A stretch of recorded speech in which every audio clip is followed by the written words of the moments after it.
I said, okay, right now things are not going well. So the best solution is to sell out my business and then travel. So you sold your business? Of course. I sold my business to travel. Because I asked everything well before I do any movement I wanted to move. Because this is two options for me. The agent told me I shouldn't bother. Because I also believe that I know him. So I was not even getting panic all of a sudden. So I arranged the selling of the shop. So you had a shop? Yeah, I had a shop. So from there, and I gave him the money. How much? I gave him first 5,000. Okay. And then later I come and add 2,000. You see, all of a sudden, anytime he comes, it depends on the money. Maybe you should do this. Maybe COVID test, you take this. If he's free, he can tell me about it. And everything we do, I also do transportation, food eating. It's every course of me I do. Because I think everything is a good man. I couldn't think of such issue. So I did everything. I went to, through that, I gave him the money. Later, he requested for another one. I asked my mom, he said, no, don't worry, you just give. Because my mom knows he's a church goer. We attend church with the same thing. So I was also one as an usher in Assemblies of God. Okay. So I think the guy, I couldn't have bad intention for that guy. So I just give everything out. Okay. You got to Dubai? I got to Dubai. Okay. In the airport. Around him said 3 to 4. So I was calling the agents. Which 3 to 4 a.m. or p.m.? AM. AM. Yeah, Done. Done. Okay. So I was calling the agent. I called the agent from that 3 to 4 p.m. To almost 7 8. The call couldn't go. I said, sometimes to go is off. I said, So I was inside and I was using the Wi-Fi. I logged. So I just came out after using the Wi-Fi. And then all of a sudden, opened the bicycle. Someone came to me. Hello. How are you? He greeted me. And he showed me his ID. And he said he wanted to see my document or passport or ID. I said, no, everything's in the house. I just came and meet someone immediately. And the person told me, no, so I don't have any copy on my phone. I said, no, one phone was having a fault. So I just flashed, restart everything. So he told me then he wanted to check everything. So he led me to where they parked the bike, I lock, and he started explaining to me, blah, blah, blah, this is dangerous and thing. So he led me to the police station, in the 3 stations underground. We went there. We stood there and then they checked my everything, asked my name and give to them. And they said they are checking if I have a bad record in the country. So I shouldn't have to be bothered or panic or something, I should wait. So from that 4 there to 7, I'm still there, they write everything. All of a sudden another patrol came, they put a handcuff in my hand. From there they took me to their car and then they patrol. I don't know where they are doing, where they are going. From there to police station, around 8 to 9. And then they started writing what I have to say. And they said I should go to Celebs. So in the morning, they come and write my statement. And then I give everything to them. And they said my fine is maybe, let me say, 2,000 or 4,000 dirham. So can I pay yes or no? And I said, no, Ryan, I don't have money. You should allow me to work out. They said, okay. He copy, do fingerprint, and then snap my picture in front of me. From there to Celebs. I was there since 1 week, 2 weeks. From there, I should take 1 number or 2 numbers. My phone should be off. From there to jail. Phone says nothing anymore. So from Celebs, they took you to jail? Jail. For what crime?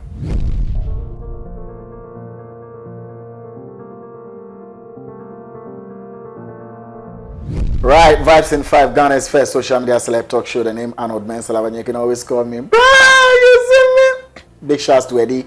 Big shouts to legend Sat Van Tomika Brown. Howard is also here. It's another face-off edition of Vibes in 5, and this particular, segment or concept of Vibes in 5 allows you to share your stories as raw as it is, and that's why we keep your identity very, very, very private, so that you will feel free to speak up and speak out. My guest goes by the name Dave. Dave is coming to share his journey from Ghana to Dubai, back to Ghana, a very sad one. I mean, we hear people tell harrowing stories of how agents mess them up, how people they go to work for mess them up, how they become stranded, how some of them end up in jail before coming back home, and so on and so forth. He's going to share the story in detail and also find out what you think he should do as his next line or step of action. This is why we open it up, so that your comments, your suggestions and thoughts could be shared in the comment section for our guests to read and make informed decisions based on what they have read from you. So your comments are welcome. And you can share the video for a brother or a sister who is going through similar or same situation to know what they have to do. Dave, you're welcome. Thank you, sir. Yeah, it's good to see you, man. Very handsome guy, man. You know, Ghana has a lot of beautiful ladies, beautiful women, handsome men as well, hardworking as well. Because Dave here, I'm sure, is a very hardworking young man. For which reason he even wanted to go and seek for greener pastures outside. He's overworked in Ghana. Now he decided to go to Dubai to work. Isn't that the case? Yeah. Okay, let's begin from the basics. How did you get out of Ghana and why? Thank Can you speak again. up for me a bit? Yeah. Thank you once again for giving me this opportunity to share my experience that I have. Greetings to your viewers also. The whole thing started from I have a friend in my mom's church. Okay. From the church? From the church. Okay.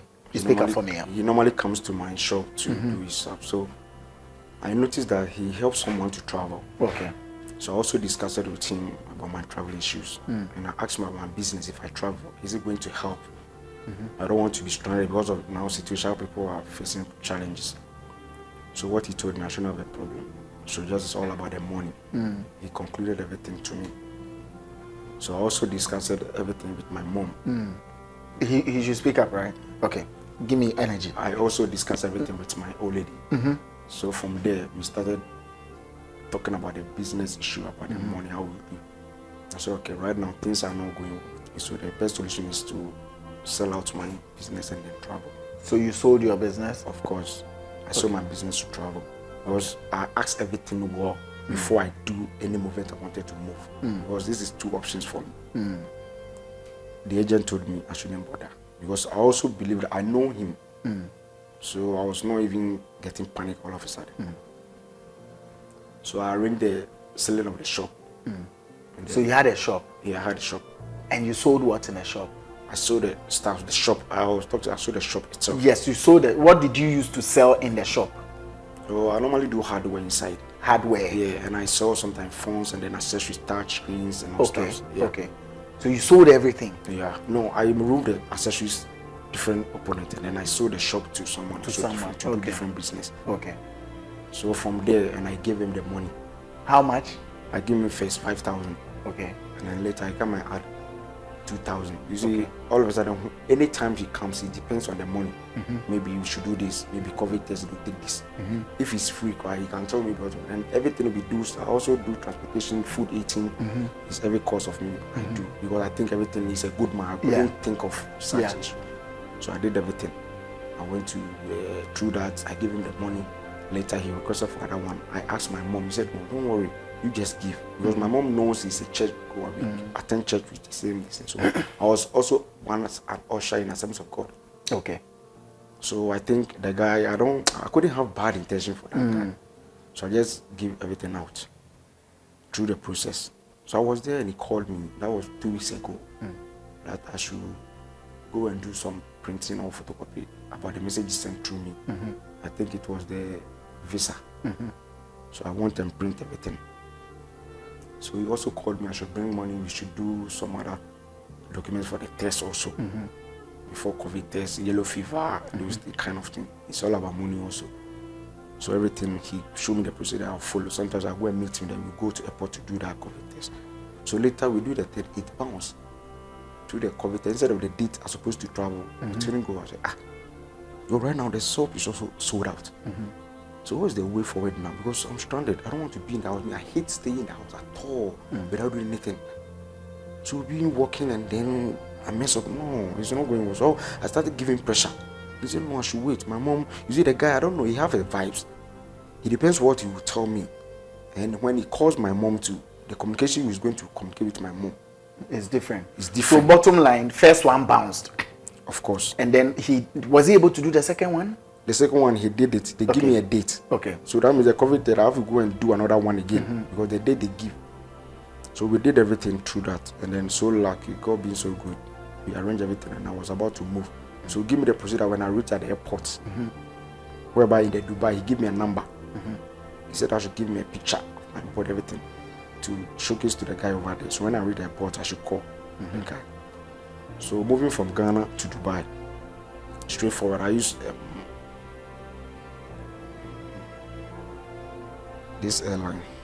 Don't worry about the airline. Okay. You got to Dubai. I got to Dubai. Okay. In the airport. Around him said 3 to 4. So I was calling the agent. Which 3 to 4 a.m. or p.m. AM. a.m. Yeah, Done. Done. Okay. So I was calling the agent. I called the agent from that 3 to 4 p.m. To almost 7 to 8. The call couldn't go. I said, sometimes to go is off. I said, and you know, sometimes to the people, they are day and night. They are arresting people. Speak up for me. It's like you are swallowing the words. Yeah. Let it come out. It's day and night. So they are arresting people.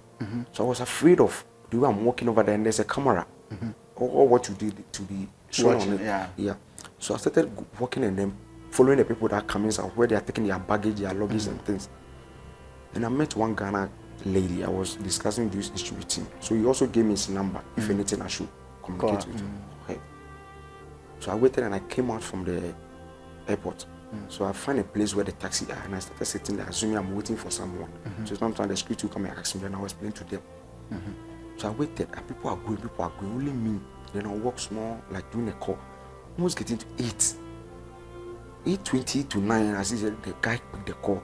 Oh, sorry. Oh, I was asleep in that family. A whole lot, blah, blah, blah. I said, you know someone is coming, my agent. You should have to be stranded because how things are going. No. He said, oh, sorry. So you want one will do is just give me the direction to join a taxi. And then from that direction, I will just give the phone to the taxi driver to give me the location. Then they'll bring me to where he's living. I said, oh, he should tell me. He said, no, I should give the taxi driver. So, okay, I give the phone to the taxi driver from the airport to his place. He couldn't make any attempt. So the driver located me to where he's staying. We went there. Okay. He came and met me at the roadside. He directed me to the building. So he welcomed me.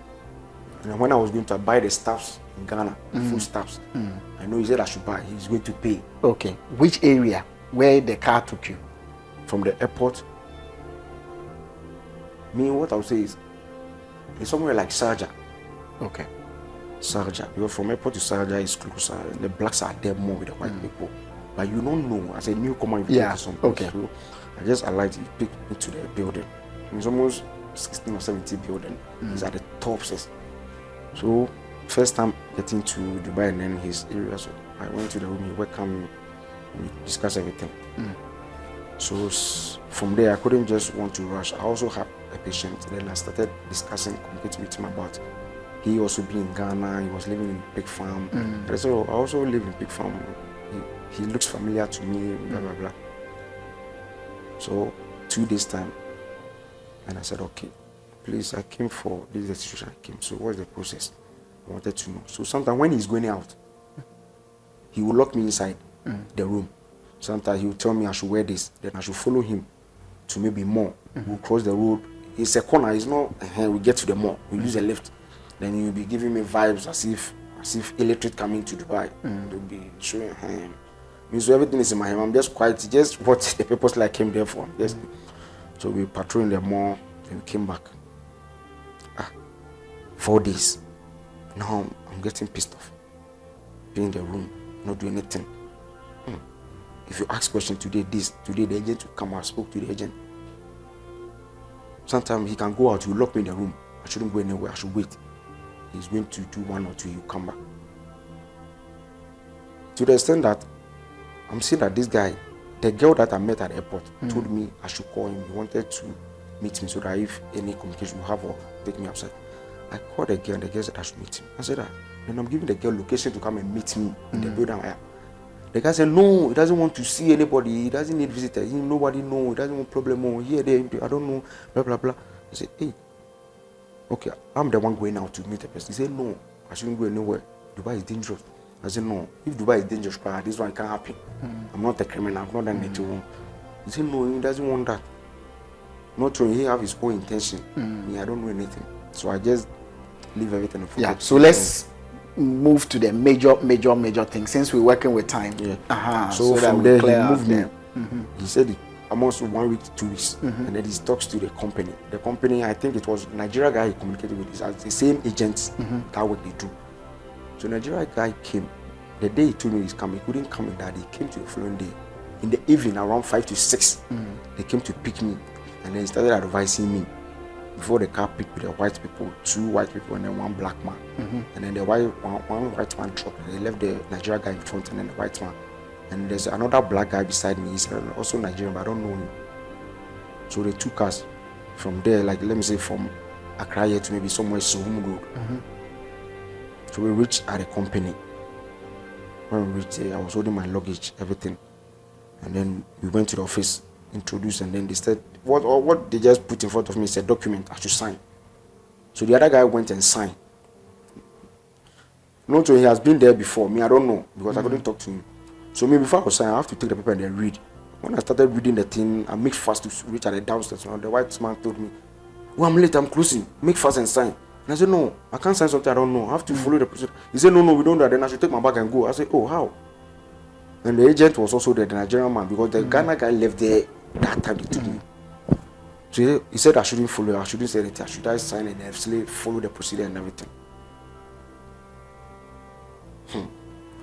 So I signed. And then after signing, he started giving me the process of the issue. No 3 months salary. I said, "No, I don't have money." Because me coming, the process they told me is no 3 months salary. They'll keep the money. First one. Then they will check me. And then after 3 years contract or 2 years, if I'm good in the company I'm about to go, they'll give me the money additional to my money after the contract. But if I don't go to work one day, they will deduct. And then the money they are going to give me is 1,000. But now they will give me 850 or 900. Month by month, they will see 6 months later, they will start increasing. I said, "Hey, this process there is difficult for me because you have to start discuss with him before I sign the document." So through that, they said if I couldn't do anything, if I can't, they should just arrange everything, I should go because they are closing.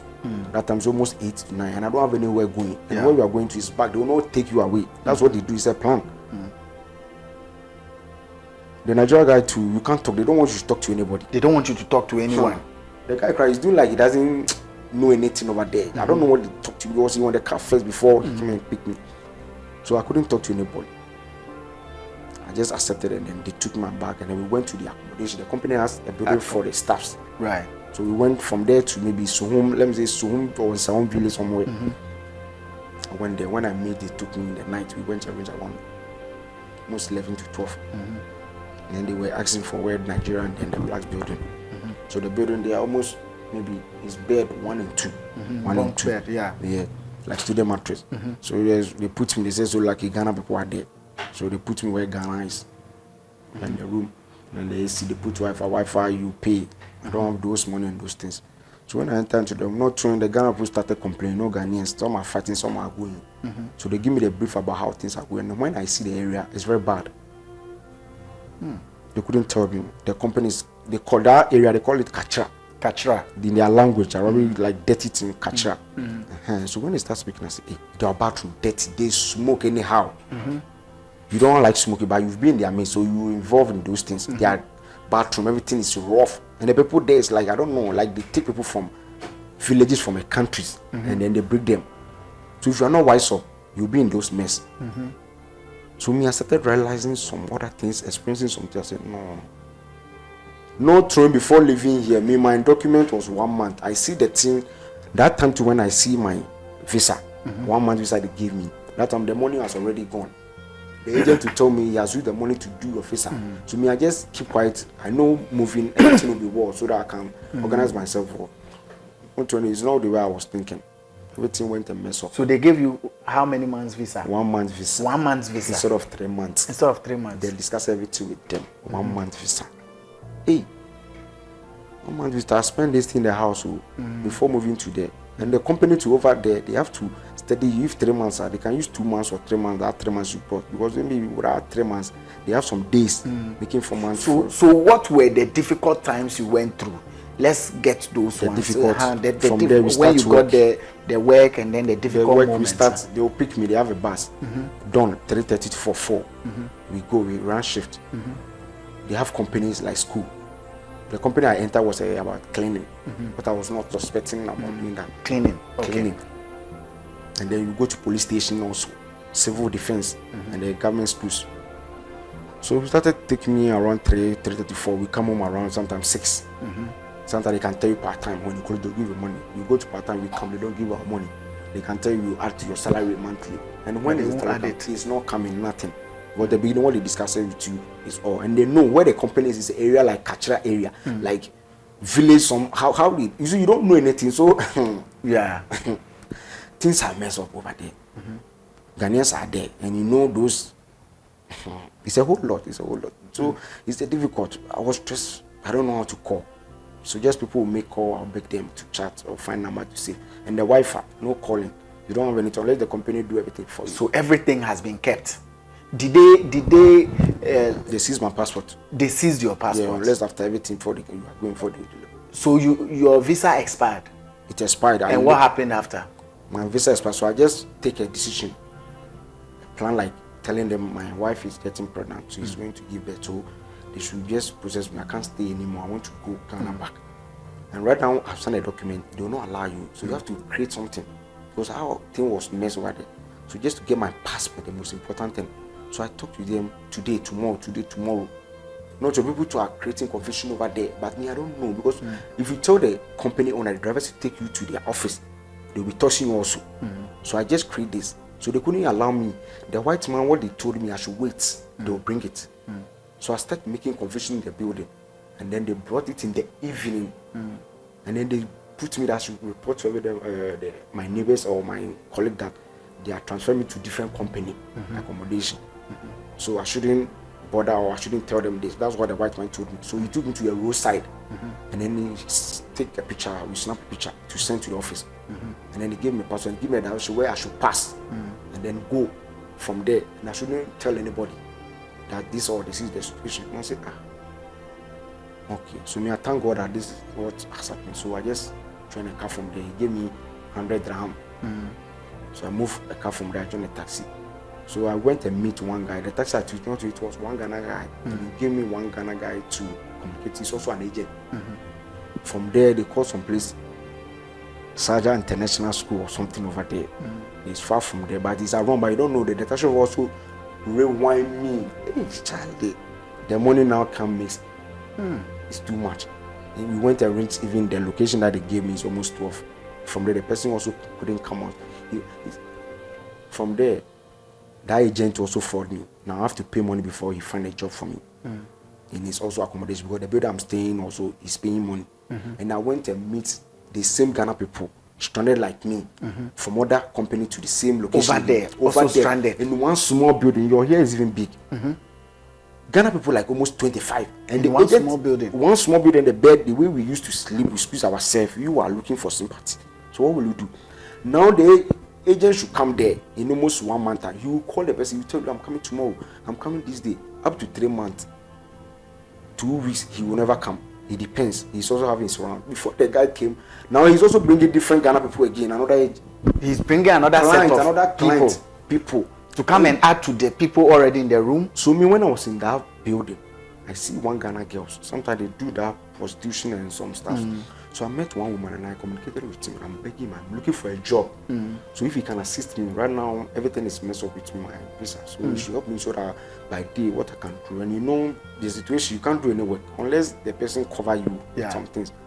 So he told me you will communicate with the boss that is working with him, we'll see. And then I speak to one Pakistan people also in that building. They also said they will help me in the restaurant. So I was there and I said, no, how things are going? Since I'm still there, nothing else, no food, no nothing. Your own fellow Ghanaian will insult you. I don't have to go and find job. I don't have anything, and only smoking and prostitution in that building. So I took my passport and I said, I'm going out, I'll come back. I left my bag and I went out to join a car to go and find a job outside my own. So I went out, I couldn't find a job because when you go with that document, your visa is expired. So nobody wants to employ you. So I met a driver who take me to a Saja Metro Mass station where the bus load. They took me to a place called Union. So the Metro Mass station, when I arrived, I went to the train station. I met one Ghana guy. He's working like the uniform is wearing like as if he's working with a security agent. He's holding one guitar in his hand and then some dress and stuff. So explained everything to him. And he said, okay, he will help me. But I should give him 300 dirhams in Dubai money. Then he will assist me because the thing is a process. So they will check if I don't have any police record in the country before they will employ me. Because I was about to employ to the metro station, working with the train station that near. The Ghana guy, I have to explain to people to beg on the street.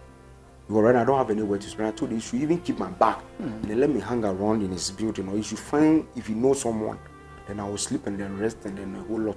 He said, no, right now he's in the workplace. He can't do anything. There's a camera. So I should organize myself and then come back. So I go and then I call my people in Ghana. Nothing they can do because you've traveled and we are bringing this a whole lot of problem. It will be something else. But I have to go. I shouldn't want to disturb the house. I know so how you my went house to beg? I started begging on the street. And you raise money? I sleep on the street. People will dash you 5 dirham, 20, and you have to eat. And how to bath. Because they have public bathing and stuff. So like how you want to go and ease yourself. I'll use that hose. They have a hose. I use that one to mobilize myself before I come out so that you don't know anything. I'll just decorate myself and come out. And I'll still go out, sometimes restaurant to look for a job. I came from Saja to Dubai, Dera, Union. I go to Denubu, Ajima, Lucky Runabout. Or you didn't get job? No, I went to far place where the train even take you last end. I went there. They said no, now you are not employing any Ghana agent. You know what they need is Pakistan and then Arabic people. They don't want any They don't Ghanaians. want any Ghanaian anymore, and Nigerians. So you are surviving on begging? Begging. I just go to restaurant, look for a job. I came back to Union. From there to airport is not far. Like I said, so I came there. Union, I came and stayed somewhere. I was sleeping outside Union. There's a green grass, a tourist place that all the white people comes. Sometimes they came there to give, sometimes some to give food and stuff. So we are Africans many sleep outside, and some of the Pakistans, those who are stranded with the jobs, to sleep on the green grass. Sometimes with bags in the Uganda, Arabian Kenya. So I was there. Sometimes I go out to look for job. I don't have, so people come there and I will explain my problem. We look for job and blah blah blah. They should help, and you have overstay. So sometimes in a year, sometimes they will clear. Then they say if you have money to buy ticket, buy and then move to your country. Or if you want to do visa change, you go and do your visa change. And there's no work, there's no nothing. Nothing you can do again. And sometimes you can go. If you are not lucky, they will handcuff you. Did you have issues with the police at any point? No, I don't have any issue. If I have issue, that there you can. If you have issue, they will arrest you. They will arrest you. Oh, you quick because your document, everything with the airport, they have it. Your fingerprints, your corona, everything is there. Your name, everything is there. Unless your picture, everything is there. So there's nothing. Unless they don't want to mind you or the issue is not, they will catch you easily. They will catch you easily. Everywhere you are working, there's a camera. Street light, where you think there's no camera, there's a camera. Even one Ghana guy went and stole in a mobile shop, iPhone shop. When let's leave that issue. It's a whole, things are going on. It's a whole lot. So it's not easy out there. It's not easy out there. Ugandans are struggling, Nigerians are struggling, and people are selling their passport. People are selling I their want passport. to explain this to the Ghana embassy. If they know everything about this, they should come out, because people are selling their passport. People are buying people's passport. Somebody you can know, maybe my passport is missing. It's not missing. They sold out. They sold it. They will take money. So when you buy your photo is in it. Then Nigerians know what they will do. That one quite they forget. People are selling their passport. Nigerians, even the same Nigerians are selling their passport.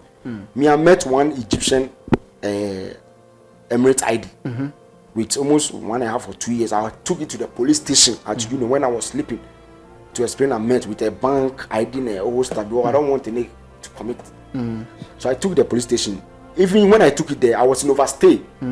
But because of my document and the things, they followed that thing, the good Samaritan I did, and then they ignored me and they took my passport, my picture. They said if anything, they'll call me if the person come back with the Egyptian. Everything, they took everything in the police station. So I could wonder when they arrested me. I explained everything again. The same police station like they took me to. But I asked you if you ever had issues with the police. You said no.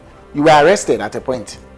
No, I took the document, the Egyptian person I met with a bank and a wallet on the floor when I was sleeping outside. And I took the police station. Yeah, you took it to the police as a station. good Samaritan. Yes. But later, something also got you arrested. Yeah. By the same police station. When they took me to that police, They it's took around you to the that Union. same police Yeah, station. it's around the Union. Where you had gone to do good Samaritan job. Yeah. When they arrested you, they took you there. Yeah. What led to your arrest? The arrest was, I was sleeping outside in a car park. So around in the evening, 4 to 5, I normally go to the hotel to use Wi-Fi. So I went to the hotel from there, and I called one man. He normally comes to the hotel. So normally stand in front of the hotel using the Wi-Fi, and I'll ask and then explain my issue. So the man told me, I don't know, he's Egyptian or Pakistan. He said he's immigration. He's on Mufti. You know how they work. So he can help me. So I should just find even a building or some business that we can do. Then he will start employing me or give me money to start that business in it. So the man gave me his number. Sometimes I normally chat with him. So 1 week later, and I wanted to go and meet the man. So I sleep around 4:30 to 5, and I went to the Wi-Fi in front of the hotel to chat. From there to the Union, I'm going to meet the man at the Union. So from the train station, I was using a bicycle, and I lock in front of the train station. It's overpassing the Union. So when I enter, I don't know if they are doing operation or what. So inside there, I parked the bike in front instead of where to park, where they park the bicycle. So I was inside and I was using the Wi-Fi. I locked. So I just came out after using the Wi-Fi, and then all of a sudden, opened the bicycle. Someone came to me. Hello, how are you? He greeted me and he showed me his ID. And he said he wanted to see my document or my passport or my ID. I said no, everything's in the house. I just came and meet someone a minute. And the person told me no, so I don't have any copy on my phone. I said no, one phone was having a fault, so I just flash restart everything. So he told me, then he wanted to check everything. So he led me to where they parked the bike. I lock, and he started explaining to me, blah blah blah, this is dangerous.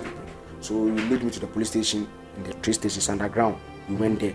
We stood there, and then they checked my everything. Asked my name, I give to them, and they said they are checking if I have a bad record in the country. So I shouldn't have to be bothered or panic or something. I should wait. So from that 4 there to 7, I'm still there. They write everything. All of a sudden, another patrol came. They put a handcuff in my hand. From there, they took me to their car, and then they patrol. I don't know where they are doing, where they are going. From there to police station, around 8 to 9. And then they started writing what I have to say. And they said I should go to Celebs. So in the morning, they come and write my statement. And then I give everything to them. And they said my fine is maybe, let me say, 2,000 or 4,000 dirham. So can I pay yes or no? And I said, no, I don't have money. You should allow me to work out. They said, okay. He copied, do fingerprint, and then snap my picture out front.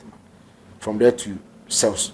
I was there Celebs 1 week, 2 weeks. From there, I should take 1 number or 2 numbers. My phone should be off. From there to jail. Phone says nothing anymore. So from Celebs, they took you to jail? Jail. For what crime? What they asked me is just, can I pay the money? What were you fined for? For the overstay. For the overstay. So your crime is overstay. Overstay. Okay. So I explained to him, I'm not the one introduced myself into this situation. It's a whole lot of blah blah blah. The names are there. The people are this. He said there are people who are from my country, so I have to deal with them. And that time too, you are in overstay. You can't do a report against somebody who is having a paper. They can go and pay money. So I can't do anything. I can't pay. So they leave me in that situation to jail. From there to jail, nothing again. They interview me. It's a process. They ask my dog, they snap picture to jail. Out jail. First they went to Central Jail, and then from there they brought me to Central Jail is like kidnapping, and then those who have 6 years, and then they brought me to out jail. Out jail. It's 717835. Dubai out jail. No, I don't give a fuck. People, if they want to even to know and come and see me, they can come to you. Come in. Yeah, that's my jail number. So the whole jail, I can mention my name in the jail. Those who are in the jail, they are here. My name now. I'm Hassan, the new Muslim. Dubai jail, out jail. Hassan, the new Muslim. That's the name they gave you in the jail. Tuba was a Muslim in the jail. You Tuba in the jail. The jail, everything. The situation in the jail was bad, tough. Nothing you can do. People are dying. Ghanaians, Uganda, Nigerians, and unnecessary fights, argument. We have F1, F2. The F1 is for the blacks, and the F2 is for the whites. So situation in the jail caused you to Tuba? Of course. Why? If you don't Tuba, what will happen? The reason why I was thinking is, I don't have money in the jail. And although the government will provide, they have the clothes to give you. They have the food they'll give you. The food comes after dawn, 3:30, maybe Monday like this. They'll call you sharp. If you don't go, food is finished. Kalas. Kalas means you finish. And the Kaliwale means get out, move on. Kaliwale. So everything before 12, 11:30, 12, they'll go the afternoon. Then by 4 in the evening, 3:34, they give you dinner. Finish. Finish. To the next So I was there, no work, no nothing. People are doing appeal. When they take you to the jail, you have to do appeal. And appeal, you don't know. Nobody is going to explain everything to you. By the time you realize, they say appeal is passed. Look at all this in jail. And you can pay the appeal. That money is 500. 500, if you come to, I don't know, you can convert from Dubai money dirham to. When you pay, like 20 people, they can accept only 3 people there. 17. Your money is gone. Your money is gone. You can do appeal again. And pay. Oh. And they will accept 3 people. It's business in the jail also. It's business in the jail. And nobody is going to tell you. If you're a wise person and you know where you've entered, you will notice some things. So I came and make friends with the police. I was a former in the jail. I was a former cleaner. A former cleaner? Yeah. Because I was a kitchen staff, kitchen foreman also. A kitchen foreman as well? Yes, and I said I was a foreman. I'm Hassan. The Pakistan, China, Dubai, America, they know me. Hassan, new Muslim. The Dubai police, they allow me, initiate me. I speak to the imam. They invited me. And I swear with their things. And then you became a Muslim. Why did you become a Muslim? Is it that if you didn't become a Muslim, something bad would have happened? I just want to know so that we wrap up. Through me getting Muslim too, it's not anything bad, but because only Christians are there, but how they do their things over there, the same Christians and Nigerians, they will fight. You'll be realizing, fight. Come on TV, they can crack the whole TV in the jail. Unnecessary argument, fight. Food, lie, fight. Unnecessary things, fighting. And the white people, so like me, I want in the midst of the whites, in the American and the China. The blacks are in the F1, different. Only the blacks, no other people. So me, it's like it was on Friday, they were praying. So I normally being there thinking, sometimes I'm hungry because the food is over time. So you can't go and ask anything. So I can help the prisoners to wash for the white people so that I can get some stuff. And there's no money over there. It's your jail card. If you have money, they will put everything on it like your credit card. And then your MTN card they use for calling is 25 dirham. That's how they sell it. So that's what is money, the card. So if you help somebody, give you a card. If you can use the card to punch. They call it punching. To give someone to get the staffs. So I was there Friday, they were praying, and then I just all of a sudden communicate with them. I said I want to join. So through them, they gave me that name, Hassan. They give you the name? They give me the name, they initiated, everybody hugged me. I was the one waking up dawn, 3 o'clock to call all the Muslim. To go and pray? To go and pray. New convert? Fix the new convert, to fix the mosque. They will call by 3:30, I will wake up. I will shout. Hassan, why you shout? I said, no, it's time for prayer. Sometimes forge. So you did all this and they still deported you? They deported me. So I think the Muslim they can speak to the police to sympathize with me and then give me a bungalow or something. Then they give me a work so that they can monitor me to be there for 1 or 2 years. Because going in my country, when I even to, but people were fighting with me in the jail. You're Ghanaian, you were fool, you don't have sense, and then you change from here. You see, I have my own intention. You can't force me to do something. And even being there, people are not still learning sense. People are still doing worst in the jail. So it's creating a whole lot. Even the people want to sympathize with you, people or help you cry. Even the white people, it's not being in the jail. They are big people, billionaires in the jail. They help people, they buy ticket for you. But people are then doing costs. So we the blacks, we disgrace ourselves to the sense that somebody wants to help you cry. His own brother is going to tell you that things will go and mess, so we don't help you. You see, that's the whole thing in the jail. So how long has it been since you were deported? And what is the situation like now? We are wrapping up. I just landed this recently now. That was I think 3 weeks or 3 weeks ago. I just landed. The situation is only God though. I pray. Were you able to bring something home? Nothing, naked. You not bring anything. The clothes you are wearing, they cut you. Either shorts or jeans or that's or one. No bag, no nothing. Your passport is like if you have somebody to call to help you to bring that. So you can't call anybody also. You can't do anything. And every week and every month or some year, they depend the embassy that come. The country is the embassy. So sometimes, I don't know. They say Ghana will come. I don't know. To even explain your problem to them, is the problem. People are dying. People are struggling over there. If they call in the house, I don't know. And it's mess. The way they are treating people in the jail and Dubai is bad. The girls, some are doing prostitution. They arrest them. They are in jail. You can't do anything. The girls, they're right. Most Ghanaians, Nigerians, they are bad. And some of them are good. Some are bad. They are all in jail. They are all in jail. The girls, some are dying, some are stranded. Oh, it's a whole lot. They should. I don't know. I don't know how the agents are doing. It's a whole lot of mess that Ghanaians are doing. So people who want to travel using agents these days, what would be your advice to them? The best location I'll give you, if you have a good registration, travel tell this thing that you know, or like the way assuming you are having a chat. You can go and then verify things and ask questions. And the questions is not anybody is going to tell the truth. They won't tell you the truth. Me like this, you're asking me. Me, if somebody want the truth, I can brief you and give you into details well. That's not a problem. They should see you. There's no problem. The process how you should do. I have people there right now. Can do video call for you to communicate with the person. Then the agent over there is working. But they have the bad ones. Even the agents over there are still working. The morning he'll dress and go and stand at the train station, bus station, duping people, taking money. He can bring you to the company like this. Maybe I'm going to help you bring money into the company the way you are using the lift or the steps. By the time you go, there's no job. He has already taken your money. Then maybe tomorrow. Then he'll start fraud. Then you have to know. Some people it's a whole lot of people are passing through mess out there. Me, I sleep outside. I've slept outside to my home when I went to Dubai because of the mess. You call the agent now. The agent told me it doesn't have anything to do with me, so I should communicate with the one over there. The one over there, when I call, he doesn't pick anymore. Ish. And then the Ghana guy that I went and met in where he's working, the mass train station over there, also duped me. He took 300. The money I give. Later on, the guy told me today this. Not in the time you give me, I should come and meet him. He's going to do part time. So our brothers and sisters are out there, and we think life is good. We are waiting for them to send us money, buy us phone. Sometimes I see that a lot in jail.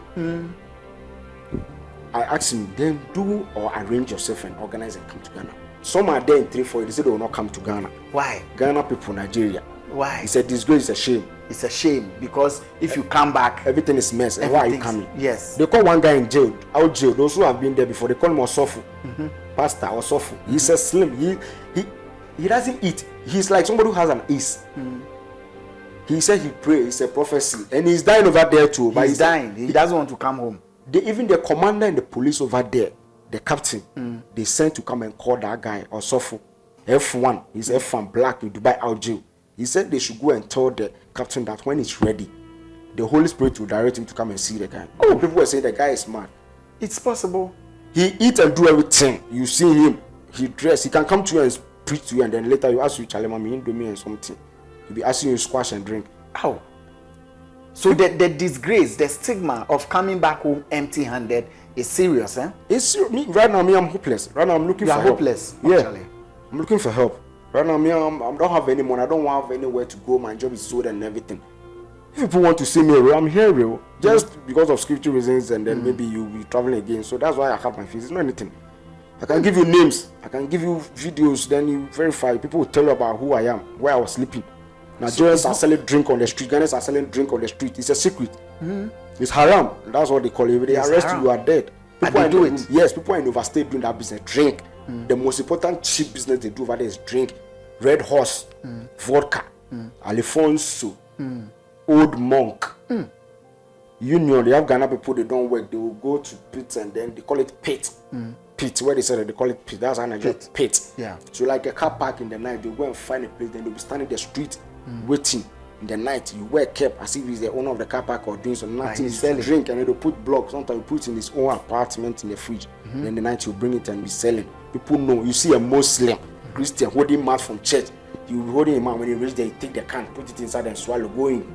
Because it's haram. But it's hiding from church. People are doing a whole lot of mess. You see, but you have to look up to what you came up to. You have to look at what you came there to do. Because what my intention, my plan, couldn't get to what I was expecting. So how is your family receiving you? Are you able to go out? He said this was me when I came. I couldn't go out. And even getting money from the airport to come is something else. I walk from airport to Accra. Oh. I walk on the roadside because the way I am, just your color will change, but nobody will know you. You have to be courageous and then motivate yourself. Just the coat and the dressing, you'll be seeing something. I walk. And from there to Accra to start asking people maybe clothes or something, because you have to hide your face and wear mask too. When people see people to know maybe you've traveled a whole lot. But me, I don't look at that side. Life is not the way you see it. You have to encourage and motivate yourself. Yeah, that's true. So what I'll tell my people, everybody should be enlightened, and you want to travel, think twice. Don't just travel anyhow without knowing anybody. And traveling you have to find a place you want to sleep or stay over there. Don't listen to people what they say. Now the lies and stories and hungry is too much. Everybody is duping. Even Dubai, they are duping. Oh. And then the blacks will not dupe their whites. They will dupe their own fellow blacks. Oh. It doesn't matter. Your brother, when you reach it, doesn't know you anymore. It's only 1-1. It's like 90-10. 90-10. Most of them will pretend not to know you. They'll mess you up. A whole Ghana woman who is selling Dera frauded me. When I was sleeping outside, somebody gave me money. When I was sleeping outside, they said the white people, they will help me. So they give me money. Sometimes. Even one guy car got bust the tie in the main road. So I was sleeping on the streets. You see, they have a chair on the street, and I heard it and I stood up. So I ran. I thought an accident, and I went there and I helped the guy to fix the tie. And the white man told me, "Hey, you're intelligent. What work do you do?" And I explained my problem, and then he went and patrol looking for a job. Everybody, because of my situation. So the guy gave me money, and I met one Ghana woman in the Dera to give the money. The woman said I should give the money. He's going to use for business, and then every week I should come for profit, some dividend. Then so maybe when I'm in need of the money, I'll come and give it to me. This woman, when I give him the money, not true, the woman even pick someone from Ghana, let the husband bring the person, and he's working with the person. At the same time, paying the person without me. I came there looking for a job. You know, you yourself, you said you find a job for me. Hey, Ghana woman. She didn't find a job for you, but she took your money. And I asked him, he said, "Oh, me sure why?" And he said, the woman is also a Christian who encouraged me, well, finding a job for me. Now he's telling me sure why. And you collected my money doing business at the same time. You give it to me a week. Now within 2 weeks, they arrested me. I came to Ghana calling the woman. Now they've released me, so I intentionally told him you should give me the money so that the police or the white people want to add something to it and then do my visa change or do something for me because they're about to release me. Because I've been there and I've not committed any crime. I don't have anything. Even the sentence I have to sentence in the jail is 1 month. When you go to jail, you sentence, then you do appeal. I don't have money to do appeal. I don't have anything. So I've been there 1 year. You will be in jail because of only 1 month stay. So being in jail with the former and everything.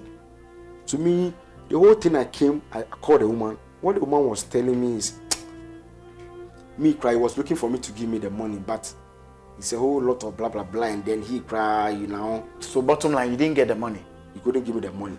Right. Thank you very much, Dave, for your time with us on Vibes and 5. Very interesting story, sad one for that matter. And this goes out to all of us. I mean, nobody's stopping you from traveling. We know, say, country hard.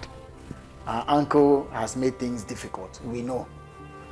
But before you travel, make sure you know where you are going. Ask the relevant and necessary questions. You might not even get the answers because they will not tell you the truth. But at least take your time. Don't be in a rush. Some of these agents, they will take your money and start giving you stories. You wanted to, our time is gone, so briefly, and let me wrap up. Now the agents are many. They are in airports everywhere. So me, I will tell you, don't depend on agents. Don't rely on it. And don't rely on government. Forget about government's issue. God gave you a mandate, a mindset to create something in this world. So don't put yourself in those issues. And then when I was where I couldn't tell anybody going. When I went and find or meet code or something, I'm not going to see the person or whatever. Me, I'm not up to them. If God touches your heart, you want to help somebody, do it diligent. Don't expect reward instantly. It's a spiritual thing. Me, what helped me, people looking up to me, people helping me is about what I'm saying now. I pray in the night, I wake up, I pray. Sleeping outside, I bath, I do everything. I'm on the street. People know me. That's why I want to mention the name. I want to say many things. People know me. I'm not fake. Ghana people, Nigeria know. They call me Charlie. Some of the Nigeria, they call me Charlie. Charlie is the one speaking now. They know Dubai people, Charlie. Ghana, Charlie. There are restaurants everywhere. KFC. McDonald's. That's me. You move. Train station, I sleep in trains. After the white people come and arrest me, and then they'll drop me. I say, "Oh, no, I'm going to a location." No. Then they'll just focus. And I'm going to different area, like maybe from here to Sumu to find a job. Yawa. So you have to don't stay one side because if they catch you, it's a different thing. So you just keep moving, sleeping outside and moving. That's all. Your bag with you, holding your bag, carrying your bag. It is well. It is well. If you also have a similar story or same story to share, I need the help. You need help. Got no money, no nothing. I need the help. You see. I'm not into sitting house and then no working and nothing. No. You want to work? Yeah, I want to work. I'm a business guy. I have the mindset and the mandate of creating something or doing something. I want to support me to do something. Right. Yeah. Right. Thank you very much. Thank you very much, Dave, for your time here. If you have a story like I was saying earlier, hit us in our inbox or call 0249-721410, 0249-721410. Or +233-249-721410. Send a WhatsApp message. Go straight to the point. Don't do hi and leave it there, or hello and leave it there. Go straight to the point. Hi, so and so. I want to so and so and so. Then we respond to you and we move. Time no share that day like that. So let's do everything. Back. We out.